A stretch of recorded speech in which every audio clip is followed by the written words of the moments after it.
Hello students, welcome back Gajanand academy YouTube channel. My self Randeep Singh और हम discuss करने वाले हैं आज best reference books 2023-24 all subjects के लिए।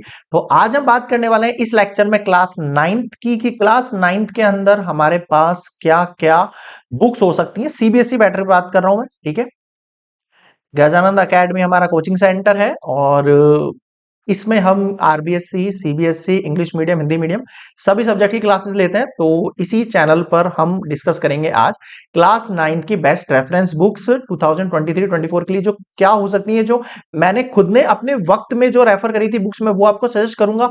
और हर बुक्स का जो डीप एनालिसिस है, जो हम अपने कोचिंग्स के अंदर इतने सालों से बच्चों को करवा रहे हैं, वही आपके साथ शेयर करेंगे। तो स्टार्ट करते हैं। देखो, सबसे पहले मैथमेटिक्स से शुरू करेंगे। आ जाओ नेक्स्ट स्लाइड पर देखते हैं हम।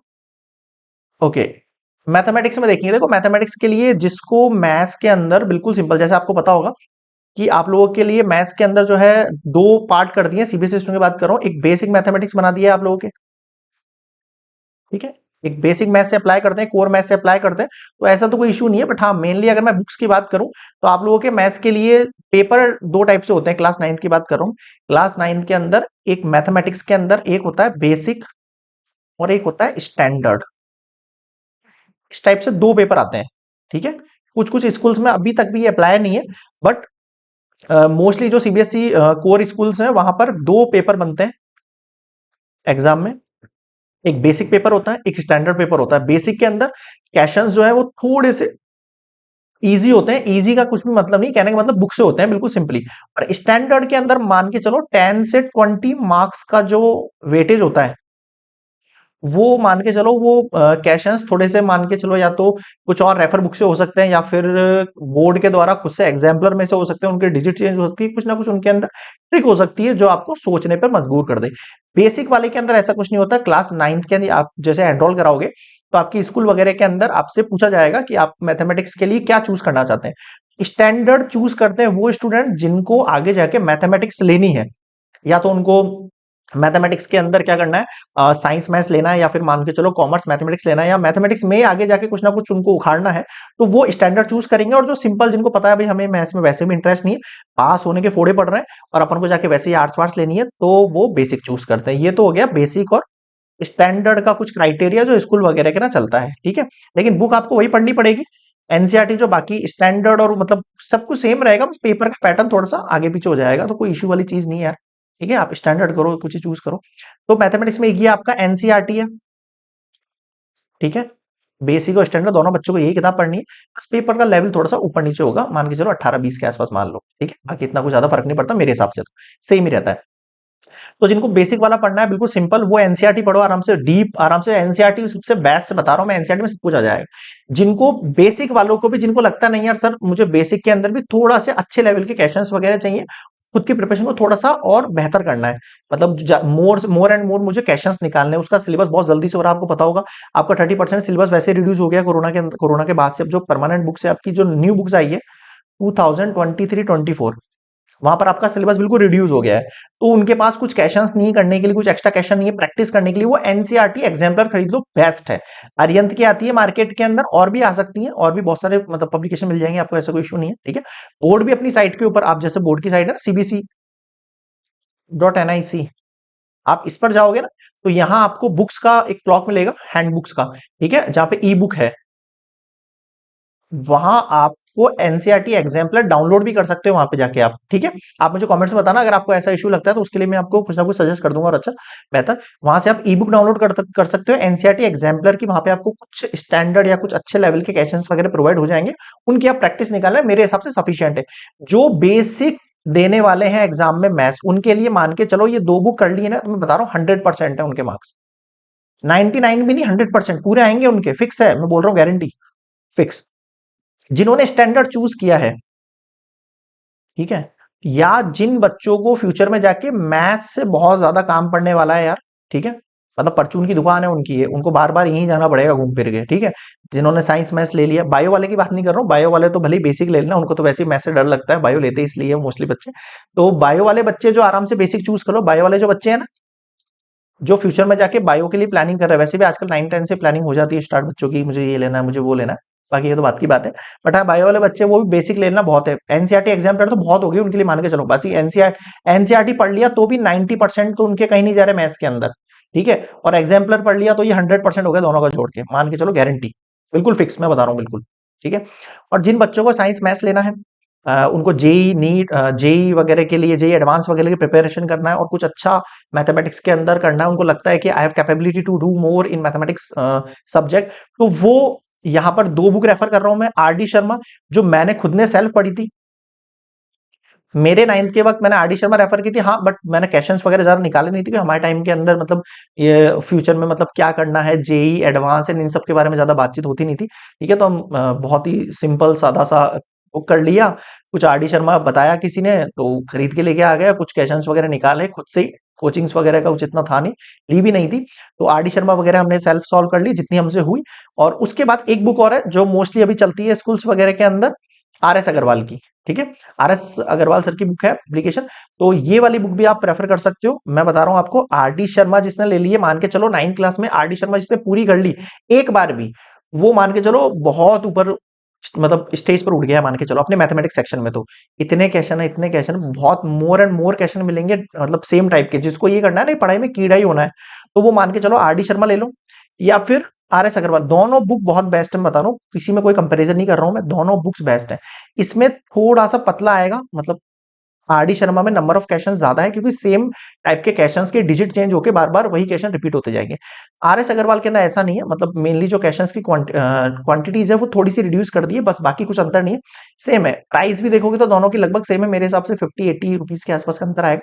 बाकी जिनको स्टैंडर्ड चूज करना है, जिनको मैथमेटिक्स में करियर बनाना है, साइंस मैथ्स लेना है, उनको मेरे हिसाब से तो उन्हें आर डी शर्मा या आर एस अग्रवाल में से कोई एक बुक जरूर जरूर जरूर सॉल्व करनी चाहिए, पूरी सॉल्व करनी चाहिए ये नहीं कह रहा, बट हाँ कुछ कुछ पोर्शन इसमें से, मतलब जैसे किसी चैप्टर के अंदर कोई चल रहा है, मतलब कुछ ना कुछ, तो उनको सेम टाइप के जो क्वेश्चन है उनको इग्नोर करते हुए चलना है। और हाँ, जो पैटर्न दे रखे हैं वो सारे के सारे सीखने चाहिए, उनको आगे जाके बहुत हेल्प होने वाली है। ये मैथमेटिक्स की बात हो गई मेरे हिसाब से। ये मैथमेटिक्स जिन्होंने कर लिया, मान के चलो, हाँ मैं मान बता रहा हूं आपको, जिन्होंने एनसीईआरटी और ये सब कर लिया वो भी 90 लग, जिन्होंने आर डी शर्मा कर लिया है, उन्होंने स्टैंडर्ड पेपर चूज किया है, तो मान के चलो 100% उनके कहीं भी नहीं जा रहे। फिर बता रहा हूं, एनसीईआरटी करने के बाद आपके 90% एश्योर्ड हो जाते हैं। हर स्टूडेंट को बता रहा हूं, मतलब जिन्होंने बहुत बेसिक से पढ़ा है, ऐसे नहीं केवल एक्सरसाइज करते हुए चला है, जिन्होंने एनसीईआरटी का बिल्कुल इंट्रो पढ़ा है अच्छे से, एग्जाम्पल सारे लगाए हैं उन्होंने, ठीक है, और एक्सरसाइज बहुत अच्छे से लगाई है, ठीक है। यहाँ पर एक एक नंबर के 20-30 मार्क्स का जो आपका वेटेज है, 1 मार्क्स के लिए है, ऑप्शन बेस्ड क्वेश्चन है, वो बहुत डीप पूछे जाते हैं, ठीक है।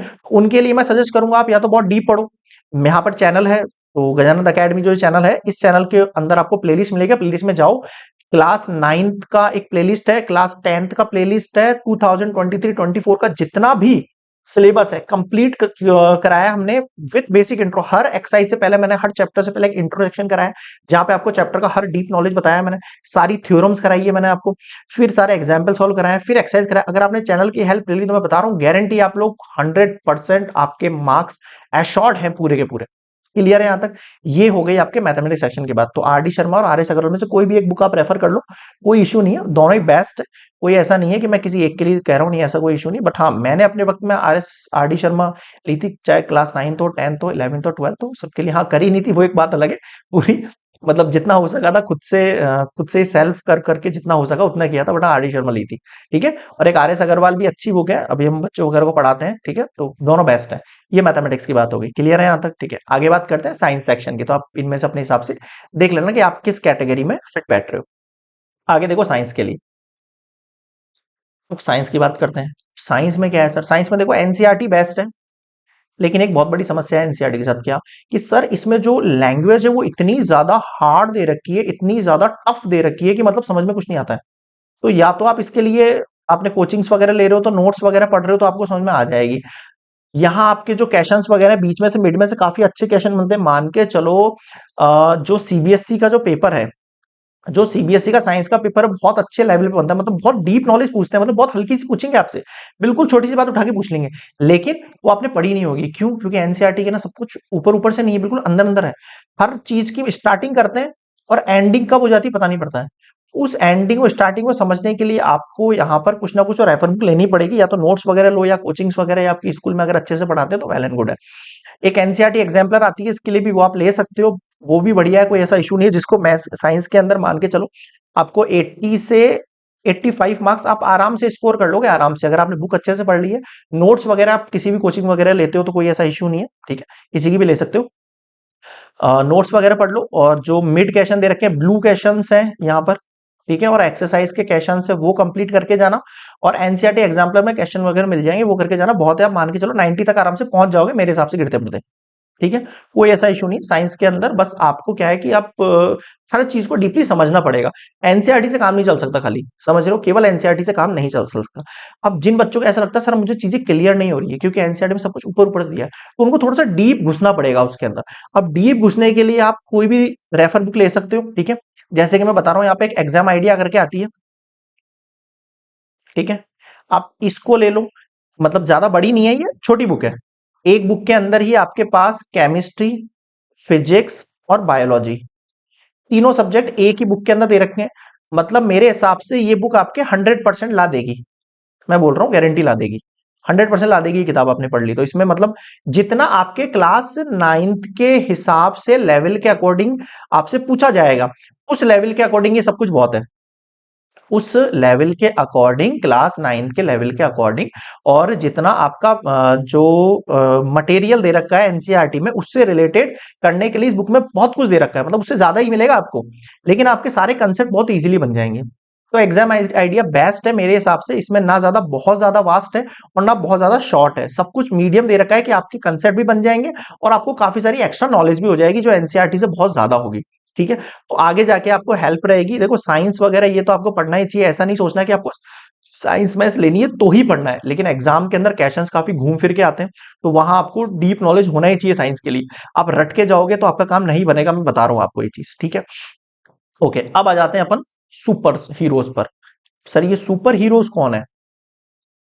सुपर हीरोज वो स्टूडेंट्स हैं जो आगे जाके मान के चलो जेई के लिए, ठीक है, आईआईटी, ठीक है, जेई जेई एडवांस या नीट के लिए प्रिपरेशन करने वाले हैं, और जिनको लगता है नहीं सर हमें तो मतलब फोड़ना ही है आगे जाके, तो उनके लिए एक बहुत ही धमाकेदार बुक है ये, ठीक है, एस चंद की, एस चंद पब्लिकेशन की बुक आ जाएगी ये, ठीक है। तो यहाँ आपको 3 पार्ट मिलेंगे कुछ, ये बुक मेरे अराउंड आई थिंक 1000 रुपीज के आसपास होगी ये बुक, ठीक है। एग्जैक्ट प्राइस तो मुझे नहीं पता इस बुक का, बट हाँ लगभग मान के चलो एक पार्ट जो इसका है 400 के अप्रॉक्स है, 3 पार्ट है इस किताब के, ठीक है। तो 1000 अप्रॉक्स के आसपास किताब है, अभी करंट प्राइस क्या चल रही है आई डोंट नो, ठीक है। तो फिजिक्स का एक पार्ट होगा, केमिस्ट्री का एक पार्ट होगा, बायोलॉजी का एक पार्ट होगा, एस चंद करके एक बुक आएगी आपके पास, ठीक है। आप उसको खरीद सकते हो। एस चंद के अंदर जो है आपको इतना कुछ मिलेगा, मैं बता रहा हूँ सीरियसली, इतना कुछ मिलेगा कि 9th क्लास पढ़ने के बाद आपको ऐसा फील आएगा कि मैं 11th या 12th क्लास को बैठा के पढ़ा दूं फिजिक्स, इस लेवल का आपको फील आ जाएगा। हर चीज को इतना एलेबरेट किया, इतना एलेबरेट किया, पूछो मत, मतलब बहुत अच्छे लेवल पे, अच्छे नहीं मतलब अथाह लेवल पे। वैसे इतना जरूरी नहीं है 9th क्लास के लिए, बट हाँ जिनको लगता है कि नहीं सर मुझे फिजिक्स से, केमिस्ट्री से, बायोलॉजी से, साइंस से प्यार ही करना है, तो जिसको प्यार करना है ना भाई, तो वो यहाँ आ जाओ। जिसको प्यार करना है वो इस एस चंद के ऊपर अटैक करो भाई, सीधे। आप एस चंद पे अटैक करोगे, एस चंद आप पे अटैक करेगी, और आप दोनों मिलके इतना जबरदस्त फोड़ने वाले हो साइंस के अंदर की बस आपको कोई नहीं रोक पाएगा। मैं बता रहा हूँ लिटरली, आपके स्कूल के टीचर्स वगैरह भी जो है ना, वो भी एक बार को सोच में पड़ जाएंगे अगर आप इस तरीके के डाउट्स निकालेंगे और इस तरीके के कंसेप्ट बना लेंगे तो, ठीक है। तो ये एस चंद पब्लिकेशन की बुक है, तो ये मेरे हिसाब से अच्छी है, मतलब अच्छी नहीं, बेस्ट है, सबसे बेस्ट बुक मेरे हिसाब से यही है अभी तक साइंस के लिए, जितनी मैंने अभी तक पढ़ी और पढ़ाई है, ठीक है। तो आप ये रेफर कर सकते हो अगर आपको बहुत ज्यादा लेवल पर साइंस को सीखना है तो, ठीक है। तो ये साइंस के लिए मेरे हिसाब से फाइनल बुक है, बिल्कुल लास्ट, जिसको बहुत ज्यादा पढ़ना है तो। जिसको ऊपर ऊपर से पढ़ना है वो साइंस की ये दोनों बुक से काम बन जाएगा, थोड़ा सा इसको लेवल बढ़ाना है, एग्जाम आइडिया बढ़ा लो। और जिसको बहुत ज्यादा रॉकेट वाला लेवल बढ़ाना है अपना जेई नीट एंड ऑल के लिए, तो वो इन बुक्स को रेफर करो, बहुत अच्छा लेवल बनेगा। मान के चलो आप 11th 12th में जाओगे ना, तो आप बहुत सारे बच्चों से आगे बढ़ जाओगे पहले से, क्यों? क्योंकि आपने वो सब चीज पहले सीख ली होगी जो वो आप सीखने वाले हैं। आया समझ में? ये हो गई साइंस की बात। आगे बढ़ते हैं भाई, देखो अब आ जाते हैं सोशल साइंस पर। सबकी दुलारी और सबसे ज्यादा हेट्रेड इसी को मिलता है, सोशल साइंस को, बता रहा हूँ। सीबीएसई स्कूल में सबसे ज्यादा कोई हेट्रेड वाला सब्जेक्ट है ना, वो यही है। क्यों? क्योंकि बच्चों को यार इसके अंदर एक तो इतने सारे चैप्टर्स, ठीक है, हर बुक के अंदर मान के चलो 5 6 चैप्टर्स हो जाते हैं, ठीक है। मान के चलो अराउंड 20 चैप्टर्स हैं 4 बुक्स को मिला के। सिविक्स है आपके पास, ठीक है, ज्योग्राफी है आपके पास, इकोनॉमिक्स है आपके पास और हिस्ट्री है आपके पास, ठीक है। लगभग 20 के अप्रोक्स चैप्टर है चारों बुक के अंदर मिला के, और एनसीईआरटी के अंदर तो कुछ सफिशिएंट है नहीं, इसके अलावा बहुत सारा मटेरियल जो है बाहर से पूछा जाता है, और क्वेश्चंस इस तरीके से बनते हैं और कितने सारे लिखने पड़ते हैं, एक ही नंबर के क्वेश्चन की तरह पूछ लेते हैं, तो बच्चे बहुत ज्यादा कंफ्यूज हो जाते हैं। तो इसके लिए आपको रेफर बुक तो करनी ही पड़ेगी, बहुत ज्यादा रेफरेंस बुक की जरूरत है इस सब्जेक्ट में, सोशल साइंस में सीरियसली। तो आप एक बार, मैं बता रहा हूँ, एनसीईआरटी जरूर पढ़ लेना। क्यों? एनसीईआरटी पढ़ने से आपका एक डीप नॉलेज क्रिएट हो जाएगा, चैप्टर को लेके आइडिया लग जाएगा कि इस चैप्टर में एक्चुअली बात किसके लिए हो रही है। फिर आप क्वेश्चन आंसर पे आना, क्वेश्चन आंसर के लिए एवरग्रीन की आती है सेल्फ स्टडी करके, ठीक है, एवरग्रीन की किताब मिलेगी आपको। मैं बता रहा हूँ, जब मैं क्लास 9 में था, सीरियसली मैंने एवरग्रीन नहीं पढ़ी थी उस वक्त, उसका ये जो इंट्रोडक्शन वाला पार्ट है ना, ये ऐसा नहीं आता था ना, कुछ हरा हरा करके आता था ये उस वक्त पे, मतलब जब पढ़ता था। तो एवरग्रीन पढ़ी थी, मैं बता रहा हूँ, मैंने एक दो क्लास टेस्ट के अंदर इसमें से क्वेश्चंस वगैरह याद किए थे और दिए थे। सीरियसली टीचर वगैरह बिल्कुल ऐसे हो गए कि यार मतलब क्या लिख दिया, ये तो किताब में है ही नहीं है। और पूरी क्लास में केवल मेरे पास ही थी ये वाली बुक, मतलब मैं नहीं गया था और मुझे मार्केट में किसी ने बताया कि ये बहुत बेस्ट बुक है, तो मैंने लेके आ गया, बिल्कुल ऐसे ही किसी ने बोला और मैं लेके आ गया। और मैंने एक चैप्टर का टेस्ट हुआ, इकोनॉमिक्स का चैप्टर था शायद, आई थिंक कौन सा था, कंज्यूमर राइट था या शायद पता नहीं कौन सा था, इकोनॉमिक्स के अंदर एक चैप्टर था। तो वो मैंने एक चैप्टर का टेस्ट दिया था उस वक्त, बता रहा हूँ मैं, मेरे वक्त में, ठीक है। इकोनॉमिक्स में एक आपके चैप्टर चैप्टर होगा शायद, मेरे हिसाब से आगे कौन सा चैप्टर होगा, या तो सेकंड चैप्टर होगा आई थिंक, वो वाला है ना, tertiary sector, primary sector and all, है ना, वो वाला चैप्टर होगा शायद मेरे हिसाब से। तो हाँ, ऐसा कुछ चैप्टर का मैंने टेस्ट दिया था, लिटरली बता रहा हूँ, टीचर बिल्कुल ऐसे दीवाने हो गए थे, मतलब मैम थे वो दीवाने हो गए थे, यार क्या लिख दिया इसने, इस लेवल पे आपको क्वेश्चन आंसर मिलेंगे इसके अंदर, बहुत ही शानदार। तो अब ये इस तरीके से आती है एवरग्रीन सेल्फ स्टडी, पहले सेल्फ स्टडी लिखा नहीं आता, केवल एवरग्रीन लिखा हुआ आता था, अब इस तरीके से मिलेगी आपको ये मार्केट में book, evergreen self study social science, ये बुक लिया ना। चारों पार्ट इसी बुक के अंदर है, इसमें आपको एमसीक्यू मिल जाएंगे, वेरी शॉर्ट मिल जाएंगे, लॉन्ग मिल जाएंगे, वेरी लॉन्ग मिल जाएंगे, बहुत बड़े लॉन्ग मिल जाएंगे, और एजम्पशन रीजन, मतलब जो भी क्वेश्चन है हर टाइप का पैटर्न मिल जाएगा, न्यू पैटर्न पे जो सीबीएसई ने लॉन्च किया उसके हिसाब से बुक बनाई गई है। ध्यान रखना, एडिशन जो भी लाओ लेटेस्ट लाना, पुराना मत लाना, एडिशन पुराना भी लाओगे तो कोई इशू नहीं है, सेकंड हैंड खरीद रहे हो तो खरीद लो, कोई दिक्कत वाली चीज नहीं है वैसे। बट हाँ, जो सिलेबस वगैरह कटा हुआ है तो वो आपको थोड़ा सा मैच करना पड़ेगा, ठीक है। और नहीं लाओगे तो 2024 की आपको मिल जाएगी मार्केट में, कोई इशू नहीं है। इसके अलावा मान लो जिन स्टूडेंट्स को ये वाली बुक नहीं मिलती है मार्केट में, वो ऑल इन वन लेके आ सकते हैं, ये भी बहुत बेस्ट बुक है, कोई दिक्कत नहीं। ये है सुपर बेस्ट, ठीक है, और ये है बेस्ट। अरे यार, इसमें भी तुम्हारे नंबर आ जाएंगे 100%, बस रोना मत बस यार, ठीक है। तो ये सोशल साइंस की ऑल इन वन आती है, ठीक है। ऑल इन वन के अंदर भी चारों सब्जेक्ट मिल जाएंगे, आर्यन की है ये भी बेस्ट बुक है, कोई दिक्कत नहीं है, आप दोनों में से कोई बाय कर सकते हो। मैं आपको वो बता रहा हूँ कि मैंने कौन सी पढ़ी थी, तो ऐसा नहीं है कि जो मैंने पढ़ी वही आप पढ़ो, ऐसा कुछ नहीं है, कई स्टूडेंट्स इसको पढ़ के भी 100 आउट ऑफ 100 लेके आते हैं, ठीक है। तो आप दोनों में से कुछ भी ले लेना, बस हाँ, एक रेफरेंस बुक आपको खरीदनी पड़ेगी सोशल साइंस के लिए, जरूरी है बहुत ही ज्यादा, ठीक है, उसके बिना काम नहीं बनेगा। क्लियर हो गया अंदर? कोई भी खरीद लेना। इसके अलावा अगर आपके पास कोई सेकंड हैंड बुक है, आप वो उससे पढ़ रहे हो तो कोई दिक्कत नहीं है, ऐसा नहीं कि सर ने कह दिया ये लेके आए तो ये लानी नहीं, ऐसा कुछ नहीं है। अरे यार, मटेरियल तो वही रहेगा ना यार, मतलब जो स्टोरीज हैं हिस्ट्री की या ज्योग्राफी की वो वही रहेंगी, बस हाँ, थोड़ी सी लैंग्वेज का फर्क पड़ता है। मुझे लगता है एवरग्रीन में लैंग्वेज थोड़ी सी ईजी है, इसमें जो लैंग्वेज है थोड़ी सी ईजी है, मैंने पढ़ रखी है इसलिए बता रहा हूँ, ठीक है। मुझे लगता है इसकी लैंग्वेज थोड़ी सी ईजी है, समझ में भी आ जाती है, और खुद से हम क्रिएट कर सकते हैं क्वेश्चन आंसर को, इसलिए मैं इसको सजेस्ट कर रहा हूँ, ठीक है। मैं वही बुक्स बता रहा हूँ जो मैंने पढ़ी है अपने वक्त में, ठीक है। आगे देखेंगे आप, नेक्स्ट सोशल साइंस के बाद आ गया है आपके पास इंग्लिश, ओके। अब इंग्लिश में क्या है यार, बहुत ज्यादा बोरिंग सब्जेक्ट है सीरियसली यार, मतलब बहुत ही ज्यादा बोरिंग, नींद ही आती है। मोमेंट्स है, बिहाइव है, दो बुक है, दोनों रीड करनी पड़ेंगी आपको। इसके अलावा आप एक ऑल इन वन लेके आ सकते हो, देखो इसके लिए रेफरेंस बुक की जरूरत पड़ेगी आपको, क्यों पड़ेगी बता रहा हूँ। इसलिए पड़ेगी क्योंकि रेफरेंस बुक के अलावा आप जो इसमें क्वेश्चन आंसर है और जो इसमें ग्रामर का पोर्शन है आपके, वो काफी ज्यादा दे रखा है, मतलब फिल इन ब्लैंक्स दे रखे हैं, और मतलब बहुत सारा दे रखा है। तो आपके लेटर हैं और जो भी मैटर है वो सब आपको किसी एक बुक में मिल जाएगा, तो कोई भी एक बुक लिया ना मार्केट से, कोई दिक्कत नहीं है, ऑल इन वन लिया ना, बढ़िया बुक है। एग्जाम आइडिया की भी आती है इंग्लिश की, बट हम मोस्टली बच्चे ऑल इन वन खरीदते हैं, तो मैं बता रहा हूँ ऑल इन वन ले लेना। मैंने कौन सी ली थी, मैंने शायद गोल्डन ली थी मैंने अपने वक्त में, ठीक है। एक गोल्डन की बुक आती है, वो मैंने अपने वक्त में ली, लेकिन अब वो बहुत बेकार आती है सीरियसली, मैं सजेस्ट नहीं करूंगा, गोल्डन मत लेना, मत लेना भाई, मत लेना, कोई नहीं, मत लेना, ठीक है। अब आप देखो गोल्डन बुक लेके आओगे ना मार्केट से, मतलब एक तो उसकी लैंग्वेज बहुत ज्यादा टफ है, ठीक है, मेरे हिसाब से बता रहा हूँ, मुझे ऐसा लगता है उसकी लैंग्वेज बहुत ज्यादा टफ है।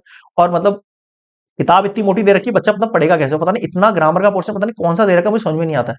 आप केवल ये लेके आओ सीबीएसई का, जिसके ना आपको जो सीबीएसई का लेटेस्ट वाला जो सिलेबस है केवल वही डाल रखा है, उसके अलावा कुछ नहीं है। गोल्डन में पता नहीं कौन सा सिलेबस दे दिया है सीबीएसई का, रहा भी जाना है यार, पढ़ते रह जाओ उसको बैठ के, ठीक है। तो मैं उसको गोल्डन सजेस्ट नहीं कर रहा हूँ बच्चों को, आपकी मर्जी, आप लेके आते तो कोई इशू नहीं, अगर आपको समझ में आती तो आप ले आओ, ठीक है। मेरे हिसाब से तो मैं सजेस्ट नहीं कर रहा हूँ, मैं ऑल इन वन सजेस्ट करूंगा एक आपको, एक एग्जाम आइडिया सजेस्ट करूंगा, आप दोनों में से कोई भी एक लेके आ जाओ बस, हाँ लेके जरूर आना एक, ठीक है। लेटेस्ट सिलेबस के लाना 2023 24 वाली, आई बात समझ में? ठीक है, थोड़ी बहुत पुरानी हो तो चल जाएगी, कोई इशू वाली चीज नहीं है, ऐसा नहीं सर ने बोल दिया तो लेटेस्ट ही लेके आनी है, जिद करके बैठ जाओ घर पे। क्लियर है इंग्लिश के लिए? आगे देखिए हिंदी पे बात कर लेते हैं दोनों। अब आया था हिंदी पे। अब हिंदी में आपकी हिंदी दो चलती है, एक हिंदी वन हिंदी टू, मतलब सॉरी, एक तो हिंदी है आपके पास, किसी किसी स्कूल में स्पर्श और संचयन चलती है, और कहीं पे क्षितिज चलती है ना। एक क्षितिज और एक और बुक का नाम है शायद, पता नहीं कौन सी है, ठीक है। हाँ मतलब मैंने जो पढ़ी थी हमारे वक्त में स्पर्श संचयन थी, ठीक है। और नहीं, हमारे समय में स्पर्श संचयन नहीं था, शायद क्षितिज थी मेरे हिसाब से। ठीक है, आप दो भी जो भी देख लेना है, आपके स्कूल में स्पर्श चलती है संचयन चलती है, जो भी है उसको रीड करनी है। उसके अलावा आपको एक रेफरेंस बुक लेके आनी है। इसके लिए भी मैं सजेस्ट करूंगा आपको एक ऑल इन वन, ठीक है, या फिर एग्जाम आइडिया, दोनों में से कोई एक। दोनों बेस्ट है, फिर बता रहा हूं मैं आपको, आप ऑल इन वन लेके आ सकते हो। हम अपनी कोचिंग्स वगैरह बच्चे जो लाते हैं वो मोस्टली ऑल इन वन लेके आते हैं, बेस्ट बुक है, कोई दिक्कत वाली चीज नहीं है, ठीक है। और एग्जाम आइडिया भी चलती है, कोई ऐसा इशू नहीं, बट मैंने बहुत कम देखी बच्चों के पास, बच्चे कम पढ़ते हैं इसको एग्जाम आइडिया, बट हाँ ये भी मार्केट में अच्छी बुक मैंने देखी है, खुद ने पर्सनली मैंने चेकआउट करी दोनों बुक्स को, दोनों ही बेटर है, ठीक है। कोई सी भी लेके आ जाना, बस एक रेफरेंस बुक लिया ना काम बन जाएगा आपका, आगे बात समझ में? ठीक है सर। आगे देखें, ये आपके 5 सब्जेक्ट मैंने कवर करिए यहाँ पे। हर स्टूडेंट्स का अलग अलग लेवल होता है, हर किसी का पढ़ने का तरीका अलग है, तो हर किसी को अलग अलग बुक अलग अच्छी लगेगी, किसी को एग्जाम आइडिया अच्छी लगेगी, किसी को ऑल इन वन अच्छी लगेगी। तो मैंने यहाँ सजेस्ट किया है, तो आप लोग ऐसा मत बताना कि सर आपने ये बता दिया ये नहीं बताया, ऐसा कोई इशू नहीं। इसके अलावा भी कई बुक्स हो सकती हैं जो आप लोगों को अच्छी लगती हो, या आप लोग पढ़ रहे हो और वो आपको बेस्ट लगती हो, तो वो बेस्ट है, कोई ऐसा इशू नहीं है। बुक्स रेफर बुक का कोई ऐसा इशू नहीं है, हर बच्चा अलग अलग किताब पढ़ता है, बट हाँ मार्क्स वगैरह हर बच्चे के अपने हिसाब से आते हैं, वो किस अकॉर्डिंग लेवल को ग्रैब अप करता है, आया बस समझ में? ठीक है, मैथमेटिक्स साइंस है, इनमें हर आप अपने अपने लेवल के अकॉर्डिंग बुक्स वगैरह सजेस्ट कर सकते हैं। मैंने यहाँ पे कुछ एक पोर्शन बनाया है जो मुझे ठीक लगता है कि ये एक बुक्स का क्राइटेरिया हो जाना चाहिए बच्चों के लिए। आगे देखते हैं, अब देखो बुक्स के बाद अब क्या बात आती है, बुक्स के बाद आती है सर बात सैंपल पेपर की। सर प्रैक्टिस सेट का क्या करें? भाई एग्जाम आते हैं आप लोगों के, अब एग्जाम आने के बाद स्कूल के अंदर फाइनल पेपर होंगे, ईयरली पेपर होंगे, उसके लिए सैंपल पेपर की जरूरत है। तो सैंपल पेपर सर होने चाहिए ताकि हम प्रैक्टिस कर सके घर पे बैठ के। तो उसके लिए क्या करें, आप एक ओसवाल का आता है, मैं 4 बता रहा हूँ, मैं अपनी कोचिंग में सजेस्ट करता हूँ वो बता रहा हूँ, उनके अलावा आप 2 और बता रहा हूँ। हम अपनी कोचिंग के अंदर ओसवाल और ये अरिहंत के आई सक्सीड करके 2 सैंपल पेपर सॉल्व करवाते हैं बच्चों को हर साल, ठीक है। आप दोनों में से या फिर इनमें से चारों में से कोई भी ले सकते हो। ओसवाल बेस्ट है, बता रहा हूं आपको, ठीक है। इतने सालों से तो मैं सॉल्व करवा रहा हूँ इसके पेपर बच्चों को। ओसवाल के पेपर मतलब ज्यादा मोटी नहीं आती है, मुश्किल 10 के आसपास पेपर आएंगे, इसमें से 3 या 4 सॉल्व होते हैं और 6 या 7 अनसॉल्व होते हैं। तो सॉल्व्ड प्लस अनसॉल्व दोनों पेपर मिलेंगे आपको इसमें। बोर्ड का एक सैंपल पेपर भी मिल जाएगा इसके अंदर आपको, ठीक है। जो बोर्ड ने सैंपल पेपर बनाया ना वो भी आपको इसमें मिल जाएगा। तो आप ओसवाल खरीद लो, कॉस्टली भी ज्यादा नहीं आती, एक बुक का मतलब हर सब्जेक्ट की अलग अलग आएगी, मतलब मैथमेटिक्स की अलग आएगी, साइंस की अलग आएगी, इंग्लिश की अलग आएगी, हिंदी की अलग आएगी, और कौन सा बच गया, एसएसटी की अलग आएगी। तो 5 सब्जेक्ट की बुक आएंगी ये, ठीक है। एक नहीं है ये, एक में नहीं आएंगी, पांचों की अलग अलग आएगी। तो 5 के लिए आप 5 परचेज कर लेना, एक की कॉस्ट मेरे अकॉर्डिंग अराउंड 100 के आसपास होगी आई थिंक, है ना, मुझे एग्जैक्टली याद नहीं है। ओसवाल ले लेना बेस्ट है, ज्यादा मोटी भी नहीं है और पेपर भी ज्यादा नहीं है इसके अंदर, मतलब कहने वाला सैंपल पेपर ज्यादा नहीं, जितने आप निकाल सकते हो एग्जाम में उतने, मतलब एक महीने में हो जाए उतने। एक आई सक्सीड की आती है आपके पास अरिहंत की, वो भी खरीद सकते हो, बहुत शानदार है ये भी। ये क्लास 10th की नहीं, 9th की लेनी है आपको ना, 9th क्लास की बात करो, 9th और 10th दोनों की मिल जाएगी मार्केट में आपको, ठीक है। बेसिक और अलग, बेसिक की अलग होगी और स्टैंडर्ड की अलग होगी। आई बात समझ में? तो घबराने की बात नहीं है, आपने जो चूज किया वो वाली लेके आना, ठीक है। इसमें 15 सैंपल पेपर मिलेंगे आपको, हर सब्जेक्ट की आएगी, ये मैथ्स की, साइंस की, एसएसटी की, इंग्लिश की, हिंदी की। एक एग्जाम गुरु भी है जो अभी फिलहाल में चल रही है, ठीक है। मैंने तो सॉल्व नहीं करवाई है इसमें से, मैंने केवल ये 2 ही सॉल्व कराई है अपनी अकेडमी में, ठीक है। हमने अपनी अकेडमी में, गजानंद अकेडमी में केवल ये 2 सॉल्व कराते हैं हर साल, बस 2 ही।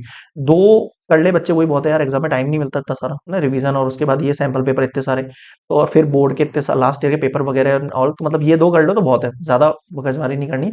आप कोई भी एक खरीद लेना, आपका काम हो जाएगा, ऐसे नहीं सारी खरीदनी है ऐसा कुछ नहीं, कोई एक खरीद लो, प्रैक्टिस ही तो करनी है यार, सिंपल। एक एग्जाम गुरु की आती है वो भी अच्छी है, मैथमेटिक्स की आएगी, साइंस की आएगी, इंग्लिश की आएगी, हिंदी की आएगी, एसएसटी की आएगी, फुल सर्कल करके, ठीक है। ये खरीद लेना, ये भी अच्छी बुक है नो डाउट। और एक दिशा पब्लिकेशन है, ये मैं पहले सॉल्व करवाता था 2018 19 20 के आसपास, ठीक है। ये भी अच्छी बुक है दिशा पब्लिकेशन वाली, ठीक है। ये भी खरीद सकते हो आप, क्लास 9th के अंदर हर सब्जेक्ट की मिल जाएगी सेपरेटली आपको। ये प्रैक्टिस सेट है मेरे अकॉर्डिंग, ये चारों बेस्ट है। इनके अलावा आप अगर कुछ और भी प्रैक्टिस सेट लेते हो तो कोई इशू नहीं है, वो भी बढ़िया है। देखो बुरा कुछ भी नहीं है भाई, बात समझ में, बुरा तो कुछ है ही नहीं है, सब कुछ अच्छा है यार, ठीक है। तो अच्छा अच्छा सोचो, अच्छा अच्छा फील करो, सब कुछ अच्छा अच्छा होगा। तो इन चारों में से मेरे अकॉर्डिंग जो मुझे सही लगी, जो मैं अपनी एकेडमी में सॉल्व कर रहा था, मुझे लगता है कि ये बेस्ट है, तो मैंने वो बता दी। आप इसके अलावा कुछ और सजेस्ट करते हो, कुछ और आप पढ़ रहे हो, तो कोई दिक्कत नहीं, वो भी पढ़ सकते हो, ठीक है। तो क्लास 9 के लिए आप इनमें से कोई एक प्रैक्टिस सेट लिया ना, हर सब्जेक्ट का अलग अलग आएगा, मैथ साइंस इंग्लिश, उससे आपकी एक प्रैक्टिस सेट हो जाएगी और ईयरली का आपका प्रिपरेशन बहुत ही ज्यादा कूल हो जाएगी। आई बात समझ में? तो प्रैक्टिस जरूर करना, प्रैक्टिस सेट जरूर लेके आना, उसके बिना आपका एग्जाम के अंदर एक जो पूरा एनालिसिस होता है कि आपने क्या पढ़ लिया और आपको कितना याद है, वो नहीं बैठ पाता है। तो मेरे अकॉर्डिंग प्रैक्टिस जरूर करनी चाहिए आप लोग, क्लियर है? तो आई होप क्लास 9 का ये जो बेस्ट रेफरेंस बुक का मेरा लेक्चर है ये कंप्लीट हो चुका है। तो आप लोगों ने समझा किस तरीके से मैंने अलग अलग सब्जेक्ट को एलैबोरेट किया है यहाँ पे। आप लोगों को कौन सी बुक बेस्ट लगती है, आप मुझे कमेंट सेक्शन में जरूर बताना। और कौन कौन से स्टूडेंट्स हैं जिनके पास ये, मान के चलो, ये प्रैक्टिस सेट है, या फिर जिनके पास कौन कौन सी रेफरेंस बुक है और कौन कौन से पढ़ रहे हो, मुझे कमेंट सेक्शन में अपना नेम और अपनी बुक का नाम जरूर बताएंगे, मैं चेकआउट जरूर करूंगा, रिप्लाई जरूर दूंगा। तो अब हम मिलते हैं नेक्स्ट वीडियो के साथ, मिलेंगे। आज के लिए इतना ही, क्लास 9 के लिए बाय बाय।